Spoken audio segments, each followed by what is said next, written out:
Munyika yeZimbabwe muri Zimbabwe kutoita in uprising against Emerson Mnangagwa nokuda aiwa kwatikuona kuti marelatives the captured 78 aiwa vanga vakaungana muzvara nezuro neuwandu hwavo kunyangwe nevanga vasina marelatives nokuti mawandiro anga akaita vanhu ipapo mhuri yeZimbabwe hatanyatsi kuona kuti vanhu vakutojamuka slowly kana iri ZANU-PF kana vakangwara they must take action vanyatsi kuconvinza vanhu kuti aiwa vazvisiyanei nazvo izvo vari kuita. Sanapinda mashoko abuda nyongwa pana pane macitizens kuti bo subscribe like utina on the bell icon ndoona pane picture rinopostiwa vanhu vonyora vachiti the people are rising up in Zimbabwe today, meaning yesterday. A massive crowd gathered at the court in protest to the continued detention of 78 innocent people who would not do anything wrong.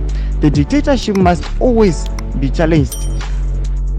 On Thursday, June 27, the crowd will be bigger, louder and even more determined. Just you wait. Ndo mashoko panapa ne-concerned citizen achiti aiwa on Thursday vachazoitwa the ruling. Vanhu vamuri kuona papicture ava mawandiro avo vanogona vatowanda kutopfuura ipapo. Noda kuti munhu wese ava concerned, munhu wese ari curious kuda kuziva kuti ruling ichaitiwa apa pane vanhu vari innocent. Government yeZimbabwe ichati kudii, majudges achati kudii, achiperi mushe muri yeZimbabwe. Chipotudze mafungiro enyu munoti kudii pamusoro pe-brutal treatment iri kuitiwa mamwe maZimbabweans nemamwe maZimbabweans. Pine comment section medu kuti mafungiro enyu. Subscribe, like, channel, turn on the bell.